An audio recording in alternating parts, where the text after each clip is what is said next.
All right, it is 6 o'clock, but I think we're going to give it another few minutes for people who might be still struggling to get home from work or trying to choke down some food before this meeting gets started.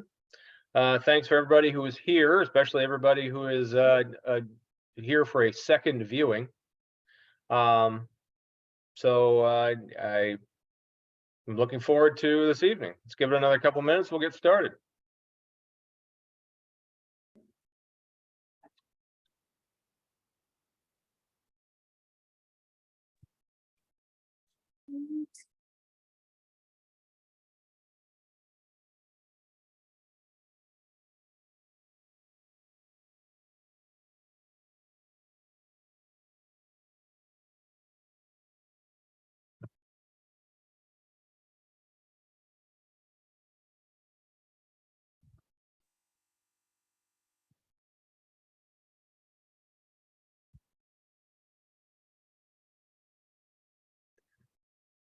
All right, well, I guess we will get started.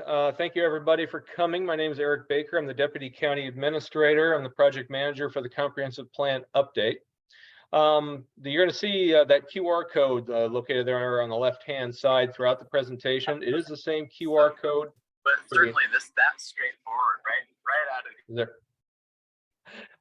That is the same QR code that goes to the county website. It is a place where you can get all the information as well as additional information throughout the process. The regular email version is located down on the right-hand side. So please provide comment, get information. These are the best ways to go about doing that. So for folks who attended the meeting on the 9th, this meeting is going to feel very, very similar. So for folks who are thinking that this is a different presentation from the one on the 9th, no, it is not intended to be different. There should be a lot of the same information. Hopefully my audio will be better, so I won't be crackling in and out. But if anybody hears me starting to fade in and out, please do not hesitate to let me know. We're here talking about the Kitsap County Comprehensive Plan update. This is needing to be completed by December of 2024. I know that feels like a long time from now, but it really is not. The main topic of today's conversation is going to be the preliminary land use alternatives.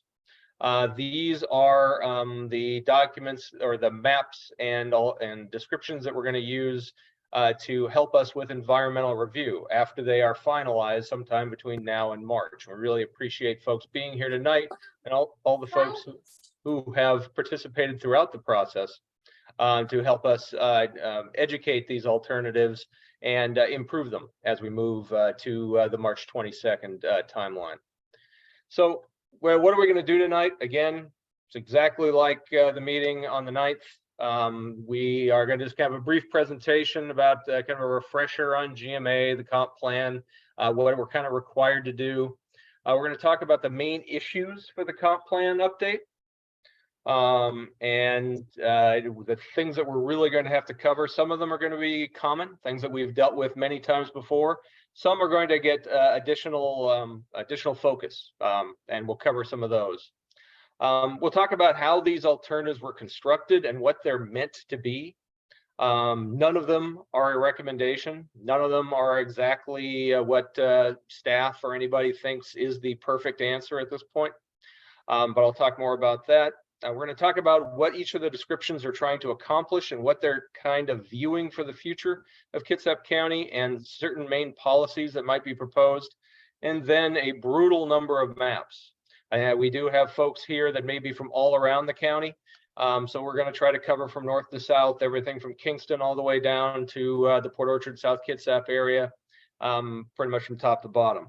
After that presentation, we are going to go into breakout groups. That is going to be selected at random, where pretty much everybody has the opportunity to talk about the alternatives, talk about the comprehensive plan, talk about their community as it applies to future planning, and also give people opportunity to ask questions, things that may not be fully understood through my presentation or through any of the documents that you've read so far. If anybody has any technical issues, please visit please contact Alex Jarrett at the email address below.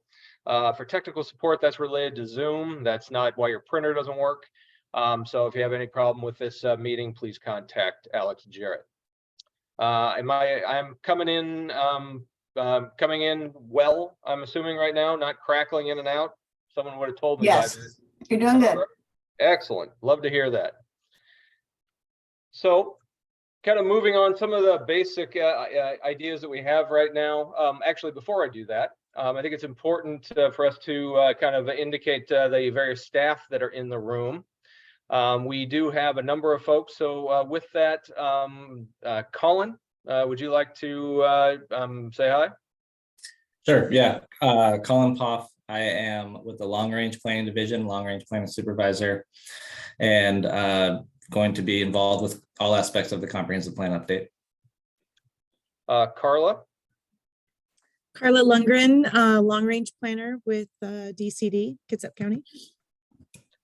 Mr. Rogers? Jim Rogers, Kitsap County DCD, Long Range Planning. Let's see, we have Melissa. Hi, Melissa Shoemake, Senior Planner for DCD Long Range. And then Kirby, do we have you? I thought you were going to be running a little bit late. 2 minutes late. Kirby Ah. Meslu Kitsap County DCD Planning, Environmental Programs Planning Supervisor. Great. This is the planning team that is going to be working on the comprehensive plan through the 2024. You'll be seeing a lot more of them and a lot less of me in the months to come. That will be merciful for everybody. So kind of with that, I think we are going to take a look at kind of what the Growth Management Act is and what it is intending for folks to achieve. Basically, this was a state statute adopted in 1990. It really tries to be all things to all people. It establishes 14 goals that local comprehensive plans are supposed to meet. Some of them work well together. Some of them can be in direct conflict with one another. It's local government's requirement to balance these. We're not supposed to prioritize necessarily one 100% over the other. We're supposed to find some kind of equilibrium between each of these goals, especially those that may have some kind of conflict. Sorry, too many computers here. So basically the comprehensive plan sets up 3 types of land. Kitsap County had a very interesting development pattern pre-GMA, but after the first valid comprehensive plan was adopted, we are really focused on 3 main types of areas. There's our urban areas, Kingston, Silverdale, all of our cities, the central Kitsap urban growth area there along State Highway 303, and the Puget Sound, the Puget Sound Industrial Center down by the airport. Those are all areas for urban meant for population. They're meant for employment. It's really where growth is intended to be targeted.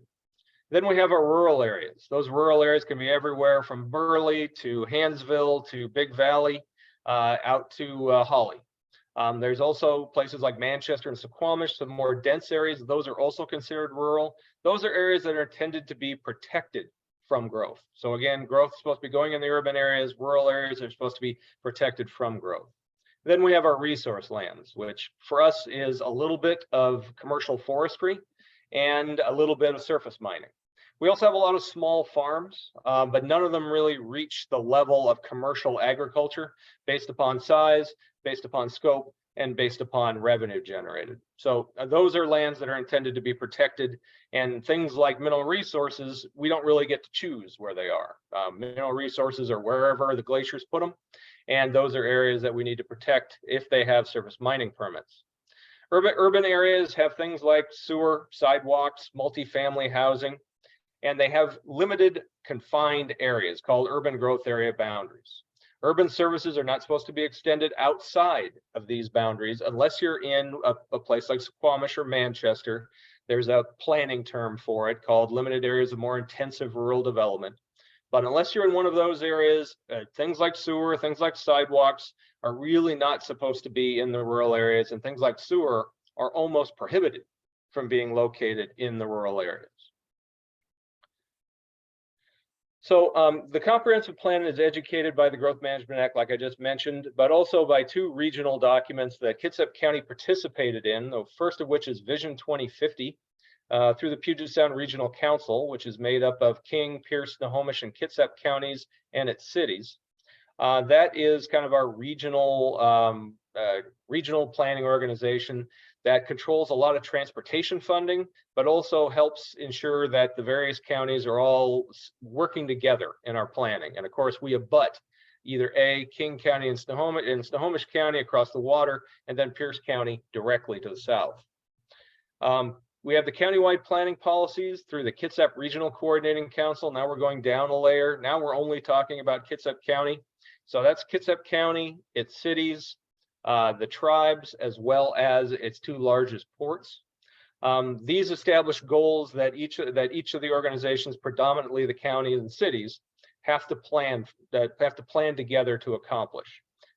That's where clear population and employment targets are established through 2044 for each of our areas, like Kingston, like Silverdale, like the area around Bremerton, the area around Port Orchard, and the area around Poulsbo, as well as the cities themselves. Though everything we're going to talk about here today only applies to unincorporated Kitsap County. It does not apply to any of the cities. Each of the cities have their own comprehensive plan that's running concurrently with ours. So while we can encourage certain things to be done by the cities, we cannot compel them to do anything, as again, they are separate jurisdictions and inside their own areas. So the comprehensive plan has a number of elements. That the one we're going to spend the most time talking about today, I think, is the land use and economic development sections.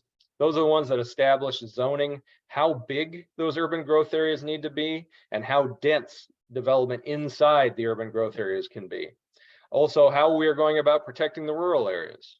And economic development.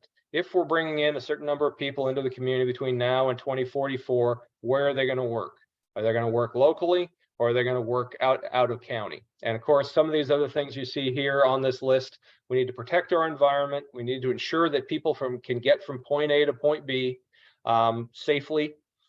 We also need to make sure that there is adequate schools and fire service and sewer, water, all the things. You need to be able to turn on your faucet. You need to be able to flush your toilet.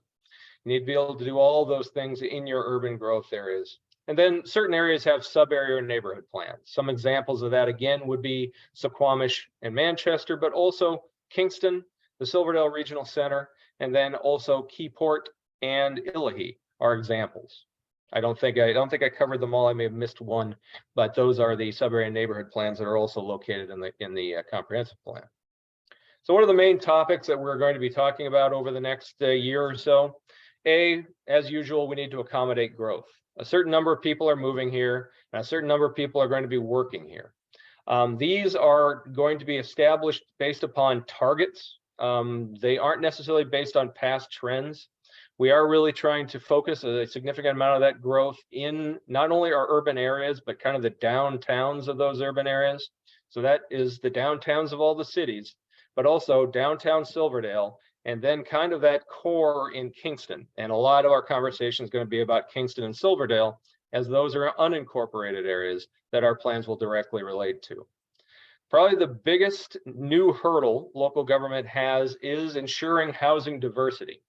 Kitsap County is very single family detached housing driven. Basically, those are homes that don't share a wall with another home. We have a little bit of multifamily here or there, but a majority of is more suburban development, again, more residential subdivision. As we're finding, a lot of that housing is getting outside the affordability of a huge chunk of our citizenry. So the state has passed new legislation that requires jurisdictions not just to plan for people, but to plan for housing and what type of housing these folks may be living in. That housing needs to be affordable by certain percentages of annual median income.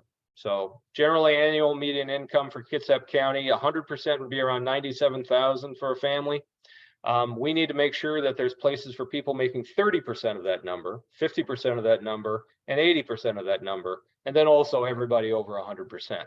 But what Kitsap County is finding, and we have kind of known this for a number of years, we have housing that's getting more and more to the 100, 120, 180% of AMI, and not enough for the folks who are making less than that $97,000 number. And we have a substantial amount that is not, or a substantial deficit in, again, those really lower orders. So what does that mean? That means that single family detached housing still going to be allowed, but we're probably going to be spending a majority of our time talking about incentivizing and working towards housing diversity in the form of duplexes, triplexes, fourplexes, townhomes, row housing, cottage housing, and multifamily, both low rise, couple stories, and medium rise in certain ways. That's probably about 5 to 6. And in certain places of Silverdale, we could be talking about 8 or 9. So these are the housing types that we really need to focus our energies on, as those are the ones that in theory are more affordable to rent and more affordable to buy in the form of a condominium if you're talking about multifamily. Those are going to be focused primarily in downtown Silverdale and downtown Kingston. However, we have some very large housing targets that are being established by the state for all the jurisdictions, Kitsap being one of them. And that may require us not only to focus on those 2 downtown areas, but focus on these types of incentives for multifamily in other parts of the county. And we'll be working through that, not just through this alternative development portion, but also as we move into the future stages. We have climate change.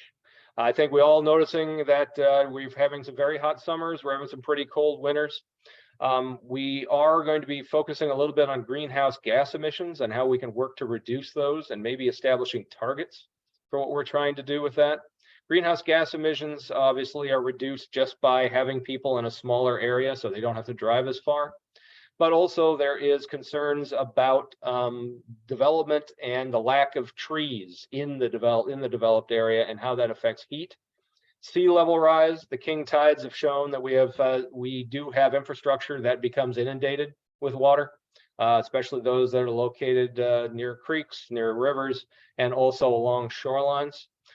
So we need to figure out how we're going to address infrastructure over time, especially not new infrastructure being built in areas of potential hazard, but also we're talking about how we are going to retrofit future infrastructure. And then general wildfire risk. We have a lot of folks living in the rural area. We have a lot of trees in the rural area. We've been very fortunate. We have not been suffering from the wildfires that other parts of the state and just country have. However, we do need to be cognizant of that as we talk about growth in the rural area. And then lastly, if we're trying to put all these people in a particular area, where are they going to go? Do we have enough room inside our urban growth areas? If we don't, and we have to expand them, where do we expand them? And are we going to allow additional development in our rural area?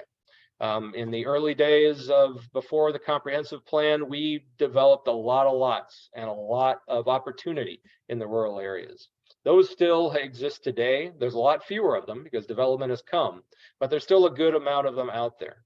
The question is, with a very small rural growth target and our kind of directive to protect rural areas, how many more additional rural opportunities can we provide and still be consistent with growth management and the other regional plans? So I'm going to talk about the 3 alternatives that you folks have probably seen on the website and you've heard me talk about already. If you attended the February 9th meeting, we're first looking at the no action alternatives. That's pretty much how things are today. We aren't expanding any urban growth areas. We're not incentivizing any development. We're just staying the way we are today.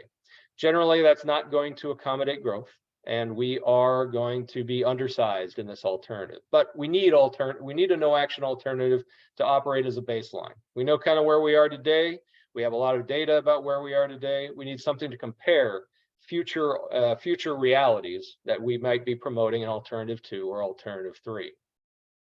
So moving on to alternative 2, what you're looking at here is this is our compact growth urban center focus. This is the one where we're really trying to think aspirationally about how places like downtown Kingston, downtown Silverdale, and the 303 corridor can grow in a manner that is intense, that provides opportunities for people to live, work, and recreate all in the same area. Right now, Silverdale is a very bustling area between the hours of 8 in the morning and about 6 at night. After that, there's not a lot of folks living there. People are driving there and driving away. We have a lot of infrastructure. We have a lot of opportunities down there. We have a new hospital located there. So it is extremely important that we focus growth, and this alternative views it as very important to focus growth down where we have existing infrastructure, we have medical facilities, we have shopping opportunities, and a lot of Silverdale is starting to reach its redevelopment phase. It's been around for 30 plus years. Landowners are likely thinking, okay, what is it going to be for the next 30? And we'd really like to incentivize, again, a more robust downtown center. That center needs, again, transit. It needs transit opportunities. It needs housing diversity. So when we talk about density, we're really talking about multifamily. We're talking about multi-story construction, and we are talking about mixed use, commercial activities either under or next to a residential area so that folks can, again, live, eat, work, all within a general area. Transit is an important component of that. We do a good job in transit moving people from Silverdale to the ferry system or Silverdale to Bremerton to PSNS. We don't have as many opportunities for people to travel around your community via bus only. We don't have a lot of regular routes. That needs to be expanded. Multifamily needs transit because there's not as many room for cars and there's not as much surface parking that currently Silverdale has a lot of. To a lesser degree, what I'm talking about also applies to Kingston. It also applies to kind of the McWilliams Center. And on the housing diversity may have to apply to other urban areas to ensure that we're getting more than just single family detached housing. So our growth is predominantly being focused around these high capacity transit facilities. So some of the policy initiatives that go along with this alternative, kind of how are you going to, can this reality be possible? The first of which is we need to promote multifamily housing like I've been talking about, as well as missing middle. Missing middle is a planning term for pretty much everything from duplex to low story multifamily, that gap where housing is more affordable, but in Kitsap, we just have a lot less of it than other places. We're looking to incentivize it where we can rather than having to require it. That includes property tax programs, expedited permitting for multifamily or affordable housing opportunities, regulatory flexibility if you're going to, again, be doing multifamily or affordable housing, to incentivize development in these centers. We really want to incentivize, promote where we can, rather than having to come in with a regulatory only strategy towards this. Alternative 2, again, focuses growth, thus there's no new opportunities for jobs or development in the rural areas. We're not taking any away. If you have a lot out there right now, you can move forward with it, but we're just not creating any others. So we're not rezoning areas where more growth can occur. Again, going back to transit, we're really pushing for transit to be available at 30-minute frequencies throughout places like Silverdale, Kingston, and potentially the central Kitsap urban growth area. And then we also have some tree replacement. Again, we kind of talked about greenhouse gas emissions and the importance of not taking down every tree. However, having to develop around trees can be expensive. Again, we are trying to talk about housing affordability. So anything that makes development more expensive can be an issue. So this would propose that a development that would go in would be responsible for replanting a series of trees over time, or not over time, once complete. So that instead of working around the trees are being planted around the development. That'll help keep costs down while still hopefully over time provide tree canopy in our urban areas to avoid pretty much a asphalt jungle. We're also looking at expanding electric charging and expanding bikes and sidewalks, kind of a complete streets view. That's another planner speak for doing full featured road sections rather than just roads for cars. You get a little bit of a shoulder, that's about it. No, complete streets are bike lanes, sidewalks, and opportunity for vehicles. Alternative 3, now instead of focusing growth in the downtowns, we really are kind of growing how we have in the past. We are still focusing a lot on single family construction. We aren't, again, focusing as much growth. Again, we're not disincentivizing growth in the centers in this alternative. We just aren't, again, putting so much effort into the downtowns in this example. We're operating off past growth trends. There is additional opportunity for rural jobs and rural homes in this alternative. We did receive a series of reclassification requests, which were the source of many of the things you see in the rural areas in alternative 3. These do not appear in alternative 2 or alternative 1. They are located solely in alternative 3. And then this also focuses on regulations that we could be imposing in the urban areas that have the impact on making fewer people be able to live in a smaller amount of space. What do I mean by that? Looking at the last bullet, I'll start, the third bullet, I'll start there. I talked about tree replacement a moment ago. Now I'm talking about tree retention. This is kind of the opposite of the tree replacement.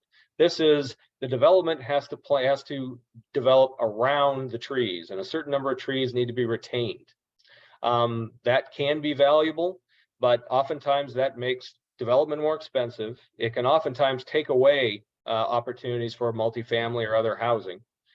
And depending on how those tree stands have lived their lives, they could be exposed to the elements in ways that they have not before. And often we have seen a lot of blowdowns in trees that are left behind.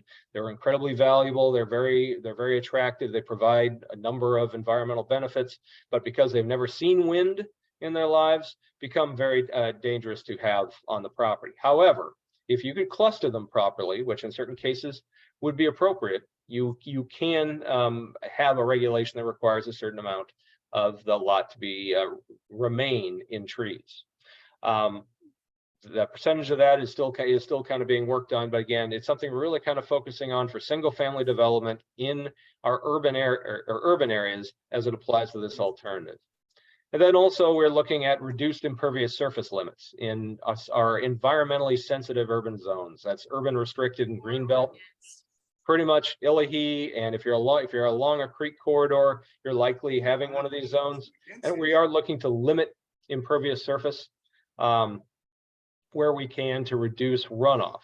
So alternative 3 isn't just about expanding our continued single family construction. It's also looking at any kind of environmental initiatives that again have an impact on how many people you can put in any particular area.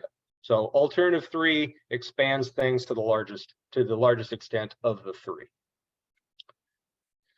So I'm going to kind of run through some maps here. Am I still coming in? Hopefully somebody would have told me that I'm crackling like I did last time. Hey, I like to see that.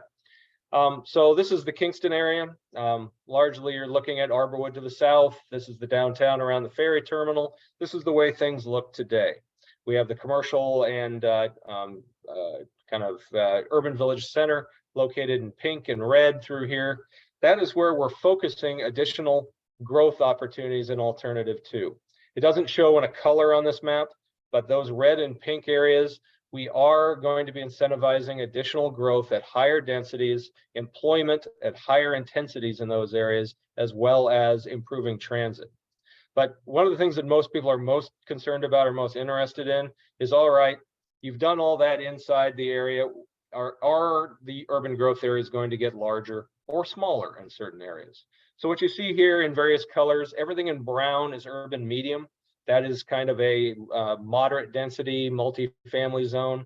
The areas in yellow are low density single family, and the area in pink that you see down here by the ferry terminal is actually owned by the port already, and that is looking to go to that mixed use urban village center zone. So there are UGA expansions proposed in alternative 2, though that is not where we started, and there's substantially more people being located in the downtown areas inside the existing UGAs and the regional and countywide centers. We aren't able to see the maps.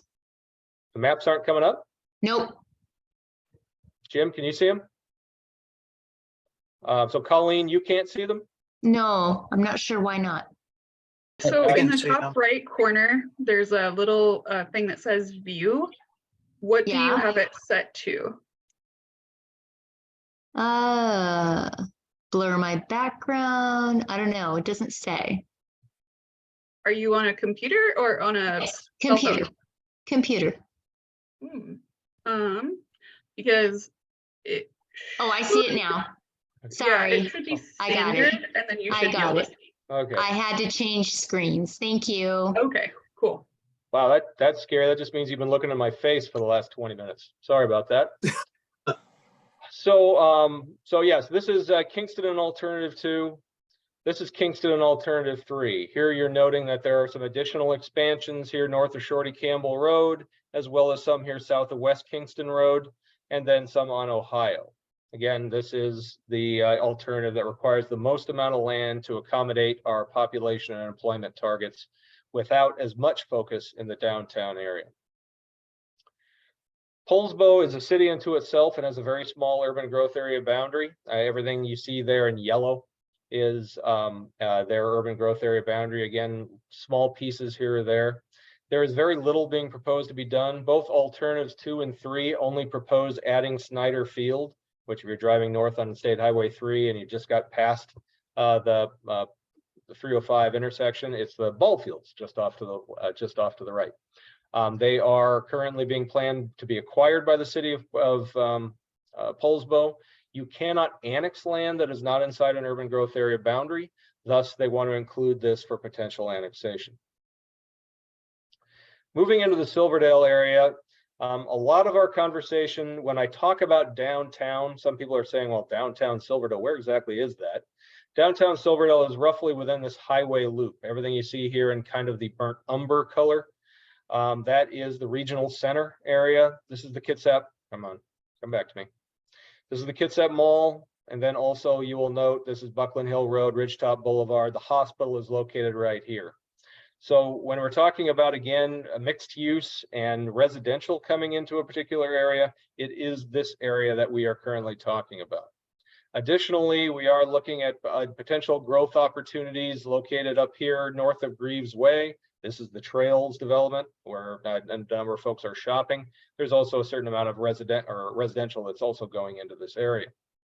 So Alternative 2 really focuses a majority of the growth in that area. It does rezone a portion that's located just on the other side of the Myery, Buckland Hill, Tracyton Boulevard intersection to urban medium. So instead of just single family detached, people might be able to do townhomes, row housing, things like that in that area. There is some additional changes along Silverdale Way as you start moving up towards the northern intersection of Ridgetop Boulevard. But then the two biggest changes that you see here are two proposed urban low designations, both abutting Silverdale Way. Both of these provide additional opportunities for a single family construction, and they also bring utilities to an area that sometimes have kind of struggled to get utilities. Those are pretty much the predominant UGA increases in, I think not predominant, they're the only UGA increases for Silverdale in this alternative. Alternative 3 takes that, again, not focusing growth in the downtown quite so much. We're not taking growth opportunities away. We are just not promoting them as much in the downtown. And here you'll see additional potential UGA expansions. This one here south of Island Lake, along Barker Creek. This one here by the Sterling Heights development off of Anderson Hill Road. That is an existing development that has urban services, so there may be some discussion about it going into the urban growth area boundary. And then also an additional lot here in what's called the Barker Creek Corridor. That's a rural corridor that splits properties or splits areas between the CK UGA, which I'll talk about in a moment, and the Silverdale UGA. There is a proposal to move into that area with urban low. So the central Kitsap urban growth area, there's very little changes proposed. I will show you a map here shortly where there is a proposal for opportunities for, again, in that rural corridor. I'll talk about that in a moment. But the biggest thing for the Central Kitsap urban growth area is what is its jurisdictional future? What do I mean by that? Is it going to continue to be county jurisdiction, or in some day is all or portions of it going to be part of the city of Bremerton? The areas to the south are all part of the East Bremerton urban growth area. That's where you can see my arrow down through here. But everything you see in the CKUGA is currently unassociated.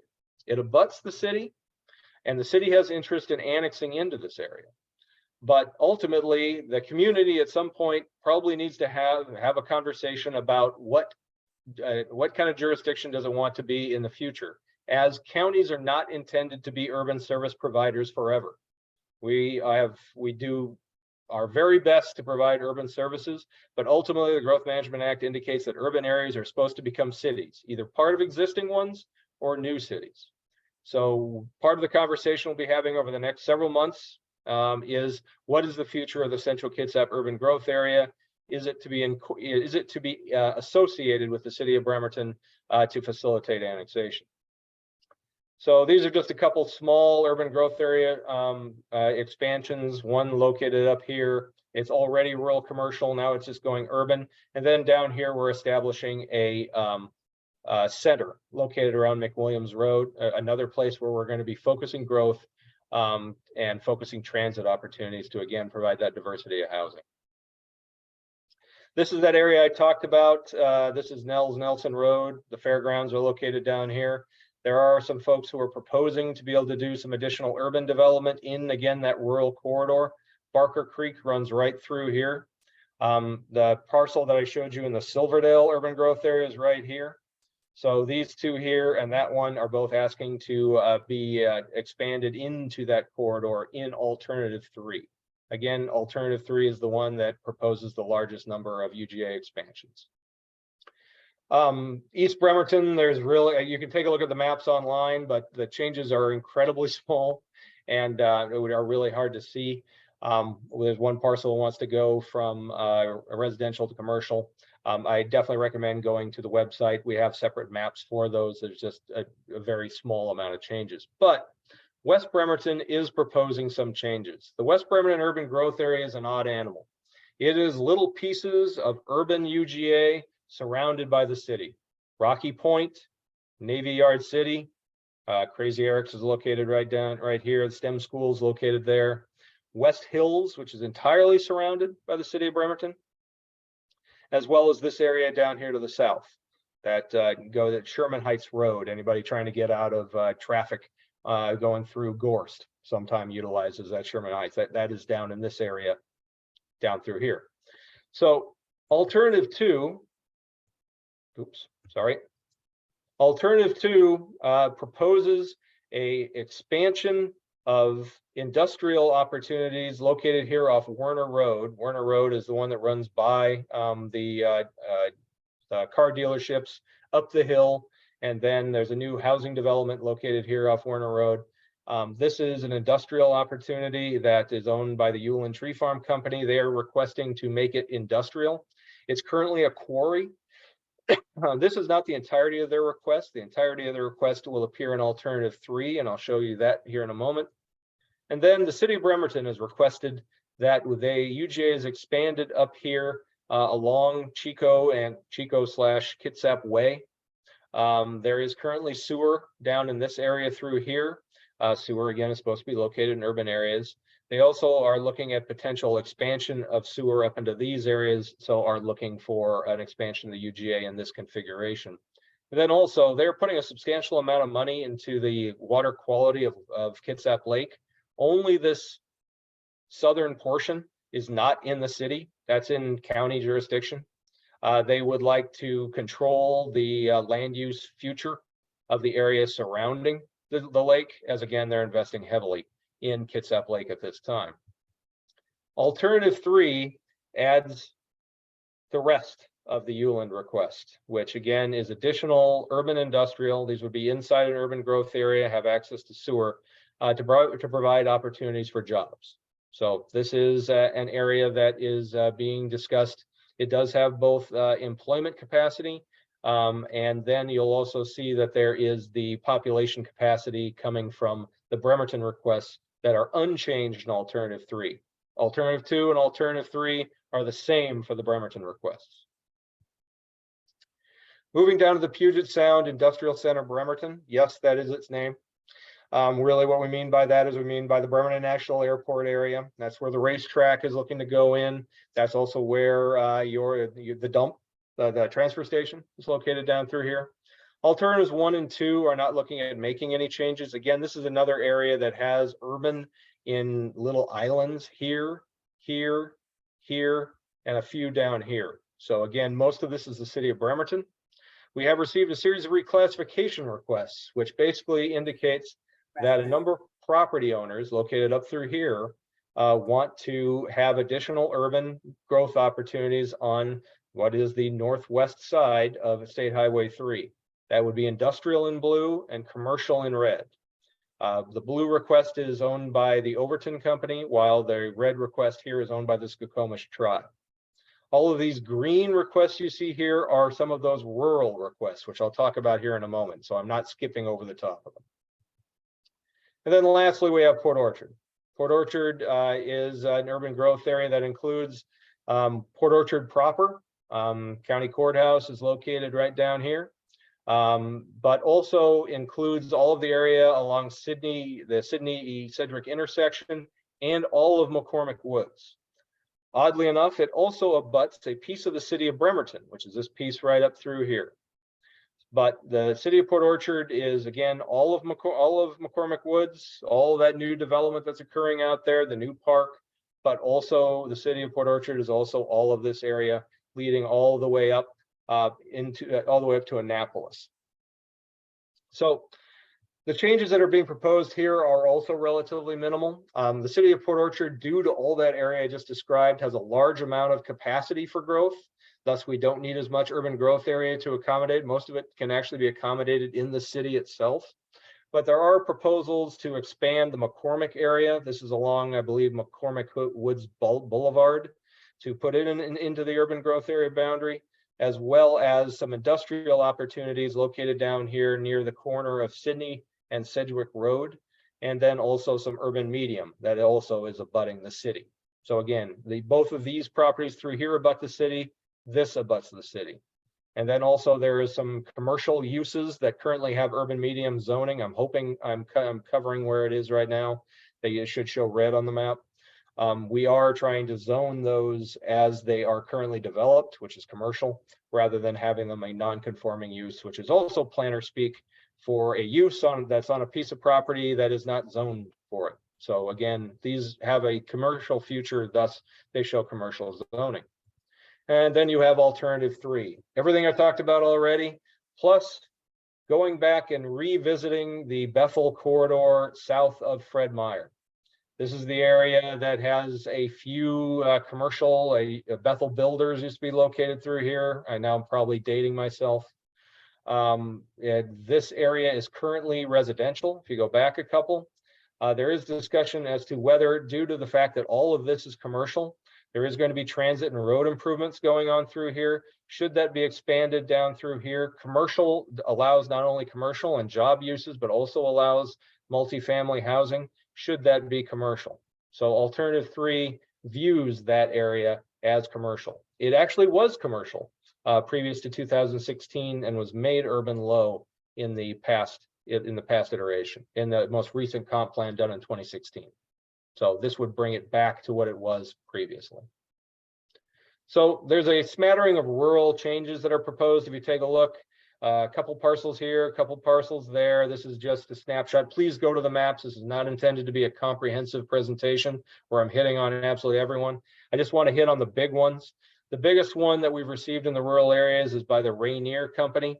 They have about 420 acres that they're looking to take from 1 dwelling unit per 20 acres to 1 dwelling unit per 5 acres. So basically allowing 4 times the amount of development, yet no lot is supposed to be less than 5 acres. They also are proposing a certain amount of rural commercial. What's rural commercial? Rural commercial is a commercial area that is intended to be sized for the rural community. You're not supposed to be having Walmarts. You're not supposed to be having things that draw people from the urban areas. You're largely supposed to be having things that people in the rural area are serving, so they don't have to drive all the way from the rural area into the urban area. small convenience stores, gas stations, things like that.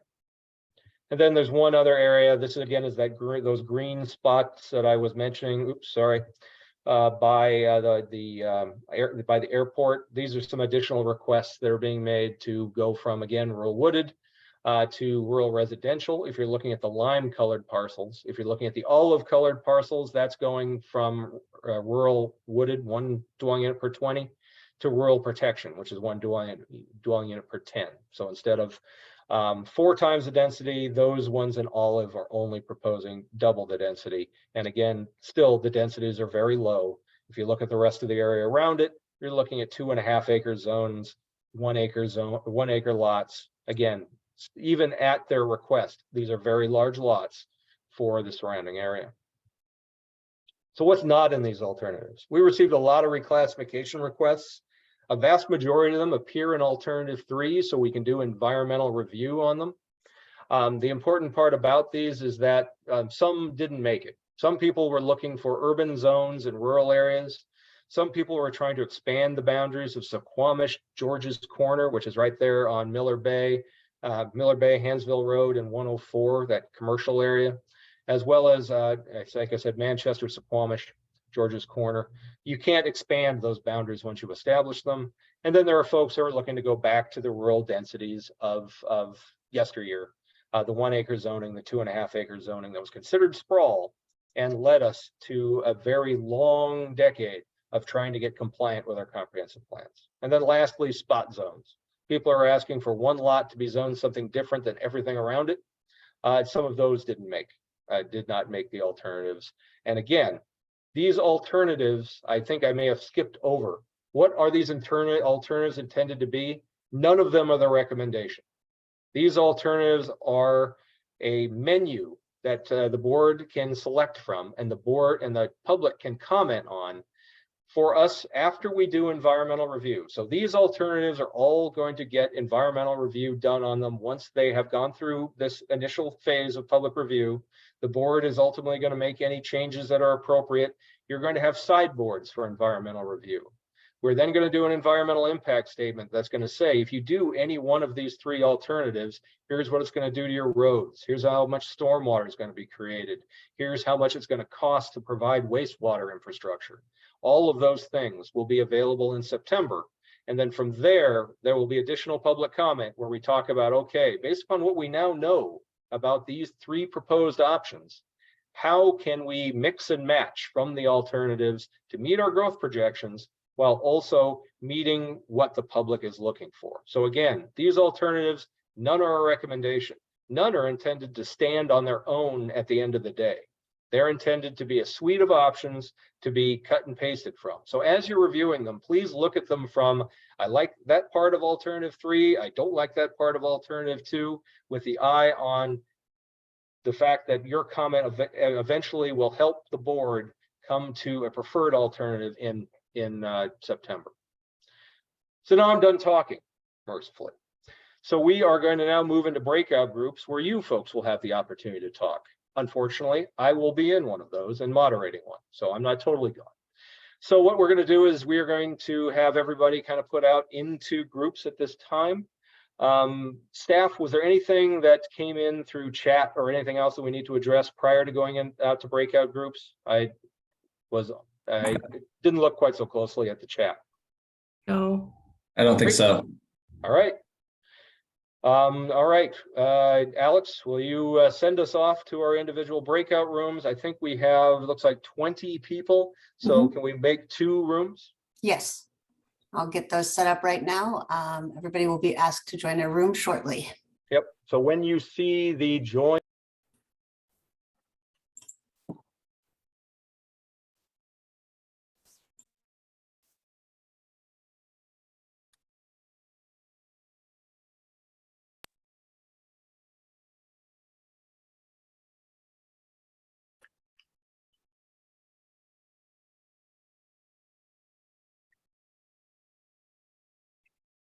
everybody should now be seeing a join room. Please click that button and you'll go to your respective rooms.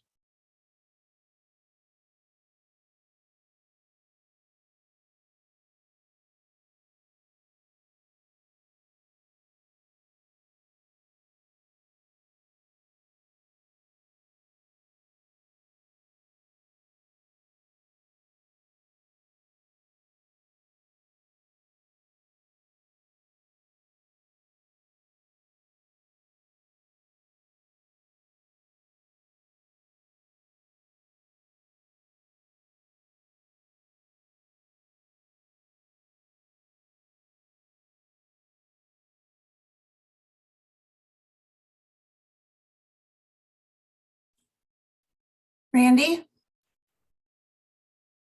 Would you like to move to a breakout room?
We must be the winners. We're here first.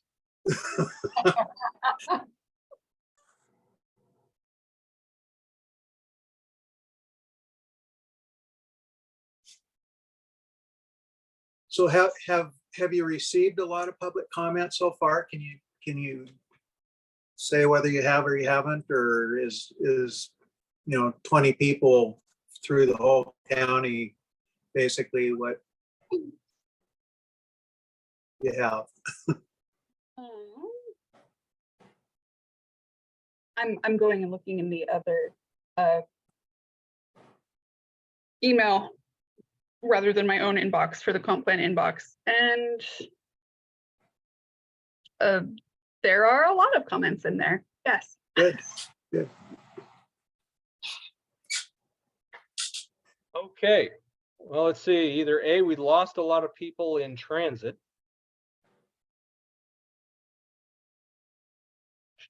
Let's wait and see. I know everyone from our group appears to be back. Is everybody from your group, Melissa, back to your knowledge?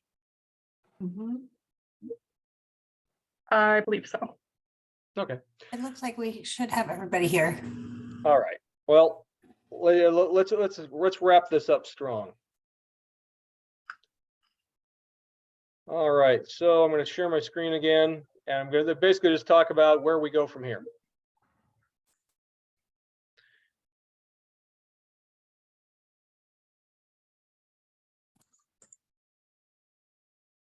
Okay, almost there. See if I can burn all the remaining time just trying to get to the right slide. Okay, so going back to where we were, obviously, again, putting in a plug, make sure you visit our website. Our website has a lot of information on it. More information is going to be provided as we approach March. So please visit the QR code or the website regularly and submit all written comments via that email address, or you could submit it in writing if you wish. If you do want to submit it in writing, please send it to the Board of County Commissioners at the Kitsap Administration Building, but otherwise we really recommend that you use email if at all possible. So where are we going from here? Basically, we have our preliminary alternatives that are to be selected by March 23rd. That's what we've been talking about tonight. We will then do the environmental impact statement, comp plan goals and policies, development regulations, and capital facilities plan will all come out in September. That's where all the meat to what the impacts of any proposals that we're making may be. From September to the end of the year, and probably that's going to feel more like January or February, not December, but again, I am trying to think aspirationally here. That's when the public, we're going to have a series of public workshops to kind of walk through, this is the impacts of the three alternatives. What is the public thinking about one alternative? So if we have to winnow all that down, again, taking that menu approach, this is where the Planning Commission has an additional role, but I'll talk a little more about that in a moment. That's going to take us through, we'll have a preferred alternative by, again, December, January, February. And then we're going to do all the final documents. So we'll have a final EIS. What's the difference?